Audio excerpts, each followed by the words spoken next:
the digital and physical connectivity clusters of the Commonwealth can contribute to developing strong partnerships among the member countries in terms of trade and connectivity.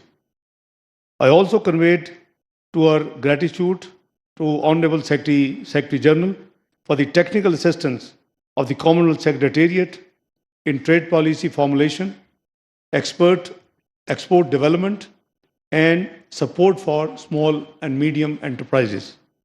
This support is critical in capacity building and improved governance.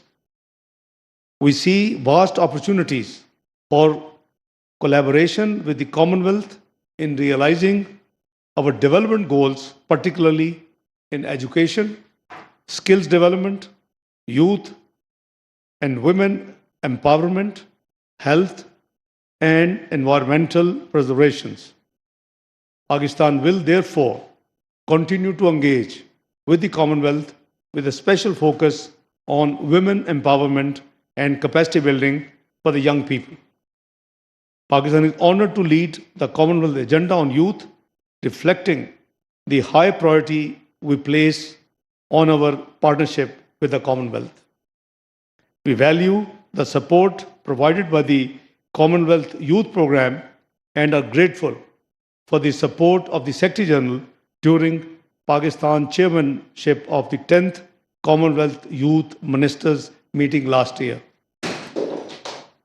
I also briefed the Secretary General of Pakistan's policies to combat climate change. As one of the most climate vulnerable countries, Pakistan will work with the Commonwealth in building partnerships in developing resilience against climate-induced disasters. Pakistan remains committed to support initiatives aimed at strengthening and modernizing the Commonwealth to meet 21st century challenges. We will continue to play an active role in building bridges between the Commonwealth Secretariat and member states by advancing Commonwealth reforms through our leadership of the informal working group of the Board of Governors. Prime Minister Shehbaz Sharif looks forward to participate in the upcoming Commonwealth Heads of Government meeting, CHOGM, in this October in Samoa. I am also eager to engage with the counterparts at the Commonwealth Foreign Ministers meeting September this year. In conclusion, let me reiterate Pakistan's unwavering commitment to the principles enshrined in the Commonwealth Charter and our partnership with the Commonwealth. We thank this Honorable Secretary General for her leadership during a period of great global change and appreciate her visionary constructive role. We honor the legacy she would be leaving behind as Secretary General. Thank you, Secretary General. Thank you. Well, thank you very much. Assalamu alaikum to everyone.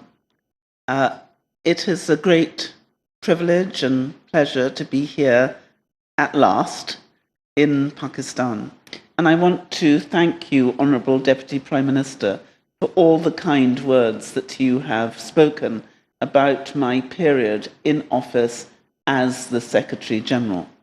I have been very touched not only by your words, but by the stalwart support that Pakistan has given the Commonwealth throughout all the years, but particularly throughout the last 8 years, when I have had the privilege to serve the now 56 member states as your Secretary General. And I particularly would wish to commend Pakistan for the enthusiastic participation in all aspects of our work, many of which you have already made reference to. But the truth is that our world is facing some very difficult problems, and we have never needed each other, and we've never needed the friendship that exists between our Commonwealth members more than we do today. And it is a great honor that I am able to come now at last to Pakistan to see for myself how Pakistan has risen from the terrible events of 2 years ago. Pakistani resilience, passion, and determination has been evident in the last 2 years. None of us will forget what happened here when the floods affected more than 33 million Pakistanis, who lost more than 2 million of their homes, lost livelihoods, lost that which made life good. And it was our privilege and our pleasure to stand in solidarity with Pakistan during those darker days, but it's my pleasure to come and celebrate now with Pakistan as you rise from those difficulties. I want to commend what has been done for young people, because Pakistan is leading for the Commonwealth in terms of our youth ministers meeting. And we were saddened that we weren't able to have the youth ministers meeting here in Pakistan. But at our Commonwealth youth ministers meeting, which was held in the garden of the Marlborough House, Pakistan came to London and Pakistan was there. And so even if it wasn't here physically, it was absolutely Pakistan in Marlborough House. And I want to thank you for bringing that taste of Pakistan to our work. There is still much for us to do, and I was thrilled to hear from the Deputy Prime Minister that Pakistan will remain stalwart in its support of the Commonwealth and its principles as we go forward in a new digitalized, AI-enabled world. And I am confident that the 65% of Pakistanis who are under the age of 30 will not just be the leaders of tomorrow, but they will help us co-create the future from today. And I want to thank all of those who've participated in our work for their energy, for their dedication, and for their warmth and friendship. And I thank you. Thank you very much, Secretary General Patricia Scotland and Deputy Prime Minister and Foreign Minister Mohammad Ishaq Dar. We'll now open the floor for the journalists present here today. And we'll begin with Mr. Shaukat Peracha. Thank you so much. Pakistan is... Sorry, and you will address the question to Foreign Minister Ishaq Dar, please.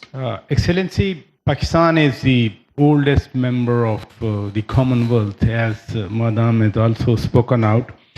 Do you think the Commonwealth is relevant to Pakistan's international priorities today? Do you really think the agenda of the Commonwealth aligns with Pakistan's vision for economic development and regional connectivity, as you have talked about yourself? Thank you, sir. Thank you, sir. Pakistan obviously cherishes its long-standing association with Commonwealth. The Commonwealth stands for values which are increasingly under strain around the world. But Pakistan continues to uphold these values, such as promotion of peace and development through dialogue and representing and respecting the independence of these sovereign states. We always believe in this thing. We have respect for every sovereign state. As one of the founding members, Pakistan sees the Commonwealth as an important forum to forge consensus on some of the most pressing issues facing the world today, from tackling climate change to empowering the youth, which represent a major demographic factor in Pakistan as well as many other Commonwealth countries. Owing to the geostrategic location and connectivity infrastructure, Pakistan envisions itself as a regional hub for trade. In that respect, Pakistan vision is perfectly in line with the Commonwealth connectivity agenda. Pakistan supports the Commonwealth target of increasing intra-Commonwealth trade to 2 trillion by 2030. This is the vision of our visiting Right Honourable Secretary General of Commonwealth. We believe that increased trade and regional connectivity not only would create jobs and opportunity for the young and the under 30s, but can also create conditions for win-win cooperation between the Commonwealth member states.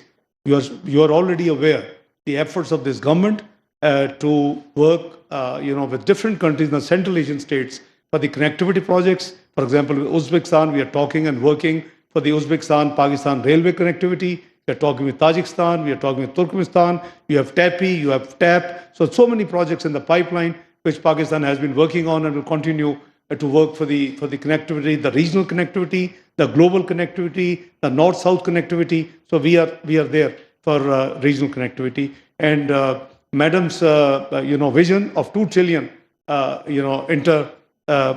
intra-trade between the inter-trade between the Commonwealth countries, I think is very much praiseworthy and I think is achievable. Mr. Anas Malik, please.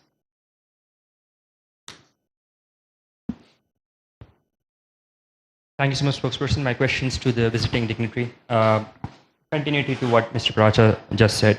Pakistan has been waiting for Commonwealth reforms, but in the increasing multipolarized environment, what reforms and measures is the Commonwealth itself taking in order to stay relevant in the 21st century? Well, I'm really proud to say that the Commonwealth now encompasses 56 countries. That's the largest number that we have ever had. And the countries who are joining us from other jurisdictions. So the last 5 countries had never been part of the British Commonwealth. So if you look at Rwanda, Mozambique, Togo, Gabon, all of these countries come because of what they believe that the Commonwealth adds value to. It's not just in relation to our good governance, but we now have 2.7 billion people represented as part of our Commonwealth family. That's more than 1/3 of the world. We're not a treaty-based organization, but we're a values-based organization. And those values are values which everyone in the world are thirsting for. If you look at why they want to come, it's because we have identified way back in 2015 that there was a Commonwealth advantage to being in the Commonwealth. Because at that stage in 2016, it was discovered that it was 19% cheaper, faster, easier to do business with Commonwealth countries than other non-Commonwealth countries. And that's because we share the same parliamentary system, similar institutions, similar rule of law, and we speak the same language. So it means we can do business more easily. And from the moment I became Secretary General, I posited the question, could we move that 19% to 30%? What if it was 30% cheaper, easier, faster? That has been the driver. We are now at least.